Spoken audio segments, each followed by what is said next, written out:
फटाक खबरें देखें सिर्फ 30 सेकंड में डाउनलोड करें तक ऐप। मनोहर लाल जी को पर्सनली करप्ट मैंने आज तक नहीं कहा। गवर्नमेंट में उस समय कई ऐसी चीजें हुई थी और मैंने तथ्यों के साथ सारी चीजें रखी थी, चाहे वो बिजली के खंभे लगाने का काम दिया गया हो किसी को। मुझे याद है कि वो प्रेस कॉन्फ्रेंस जो मैंने आपके बीच में बैठकर करी थी, वो एक ढकोसला था। और जो ये उपाधि लेने का शौक है जलयुद्ध की और की, ये केवल मात्र उसके लिए स्टंट था। सोमवार को हरियाणा के deputy CM Dushyant Chautala media से मुखातिब हुए और कई मुद्दों पर बातचीत की। दुष्यंत चौटाला से हरियाणा में बढ़ती बेरोजगारी के बारे में पूछा गया तो उन्होंने कहा कि जो लोग आज सरकार पर बेरोजगारी के मुद्दे पर कटाक्ष कर रहे हैं, उनकी सरकार में क्या हाल था, क्या वो भूल गए हैं? वित्त मंत्री ने अनाउंस किया था कि हम टेक्सटाइल हब 500 एकड़ के 5 बनाएंगे। पहला टेक्सटाइल हब हमारा प्रयास रहेगा कि हम हिसार से लेकर जो हमारी कॉटन सोइंग बेल्ट है, चाहे वो सिरसा हो, फतेहाबाद हो, जींद हो, भिवानी हो, दादरी हो, महेंद्रगढ़ हो, इस पूरी बेल्ट के बीच में लाने का काम है। आज हमारे पास एडवांटेज है कि नेशनल हाईवे लिंकेजेस हमारे पास है। हमारे पास एडवांटेज है, हम दिल्ली के 3 तरफ 4 में से आज बॉर्डर लगाकर बैठे हैं। और हमारे पास एडवांटेज है कि हमारा स्किल सेट जो है बड़ा हार्ड वर्किंग है। और उसके साथ हरियाणा प्रदेश में एम्प्लॉयमेंट को और बढ़ाएंगे, कम नहीं होने देंगे। और जो लोग कहते हैं कि बेरोजगारी बढ़ी है, बेरोजगारी बढ़ी है, एक अपने हरियाणवी में कहावत है, थोथा चना बाजे गना।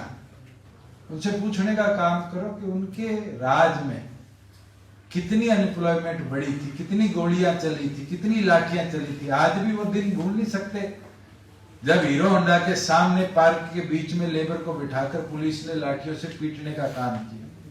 हमारी सरकार को 2 साल से ऊपर हो गए। एक ऐसा इंसिडेंट बताओ जहां कहीं यूनियन और फैक्ट्री मालिकों के बीच में तकरार की बात आपके सामने आई, कहीं पुलिस प्रशासन के इस्तेमाल करने की व्यवस्था आई, पीसफुली रिजॉल्व करवाने का काम किया। और एक भी प्लांट हरियाणा प्रदेश में कोविड की इतनी बड़ी महामारी के बाद भी 2 साल में बंद नहीं। तो वहीं चुनाव से पहले तो दुष्यंत चौटाला बीजेपी के खिलाफ थे, लेकिन वो आज गठबंधन में है। उन्होंने चुनावी मंचों से बीजेपी सरकार पर खूब वार किए, लेकिन आज वो उसी पार्टी के साझेदार हैं। क्या अब दुष्यंत चौटाला को बीजेपी अच्छी लगने लगी है? इस सवाल पर दुष्यंत चौटाला ने अपनी पीढ़ियों का जिक्र करते हुए क्या कहा, आप खुद ही सुन लीजिए। भारतीय जनता पार्टी हमारी 4 पीढ़ी से अलायंस रही, कांग्रेस नहीं रही। और प्री पोल्स भी और पोस्ट पोल्स भी। चुनाव के अंदर तो कई ऐसी बातें होती है, जब आप विरोध में लड़ते हैं तो सारे कहते हैं, मगर अलायंस के तौर पर चौधरी देवीलाल जी का समय हो, चौटाला साहब का समय हो, मेरे फादर जब मेंबर ऑफ पार्लियामेंट चैटर्जी जी की गवर्नमेंट में वो समय हो, और आज हम मिलकर चल रहे हैं, अच्छी तरह चल रहे हैं। और हमारा ये प्रयास है, पॉलिटिकल पार्टी का विजन आइडियोलॉजी कुछ हो सकती है, दोनों का जो विजन है, राजेश अलायंस में विजन है, वो यही है कि हरियाणा को आगे कैसे लेके। और एक एक कदम, एक एक विधानसभा में एक्ट में अमेंडमेंट करी हो, कोई नई स्कीम प्रदेश में लाने का काम किया हो, दोनों पार्टियों ने मिलकर उस पर निर्णय लेकर आगे बढ़ने का काम किया। चाहे हमारे घोषणा पत्र के अंदर छोटी सी बात थी कि हम लड़कियों को फ्री बस पास देंगे, सरकार ने लागू किया। आज अच्छा लगना ना लगना ये विषय नहीं है, प्रदेश को उसका लाभ मिले, प्रदेश आगे बढ़े, ये हमारा लक्ष्य है। और उस लक्ष्य के साथ हम दोनों मिलकर आगे बढ़ रहे हैं। तो वहीं सरकार में साझेदार बनने से पहले दुष्यंत चौटाला बीजेपी पर खूब तंज कसते थे और सरकार को भ्रष्टाचारी भी कहते थे, लेकिन आज वो सत्ता में है। इस पर भी उन्होंने क्या कहा, ये आप खुद सुन लीजिए।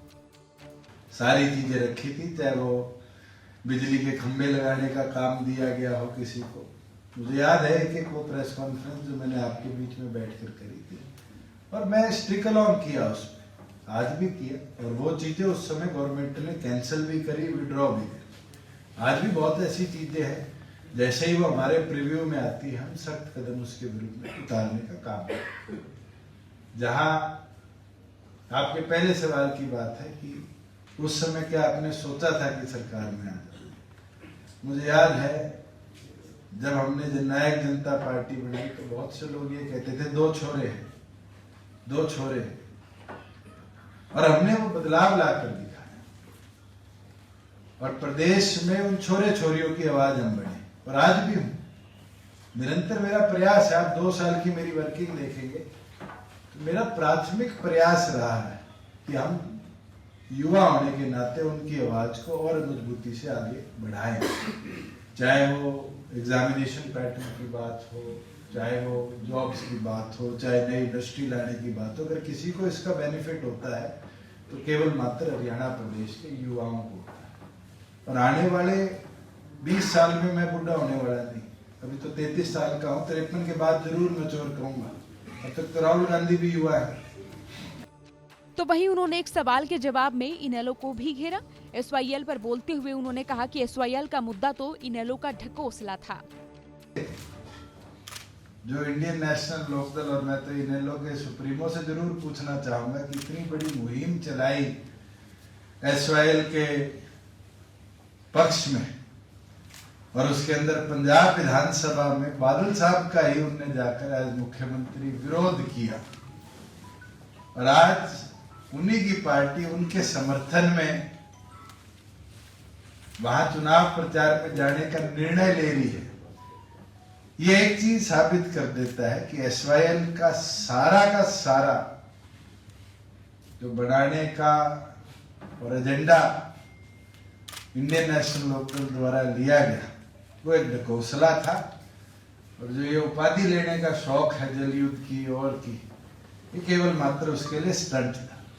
हरियाणा के हिस्से के पानी की लड़ाई जो कभी इनेलो सुप्रीमो लड़ते थे, आज उनकी पार्टी और उनकी विचारधारा उससे पूरी तौर पर विपरीत चलने लग चुकी है।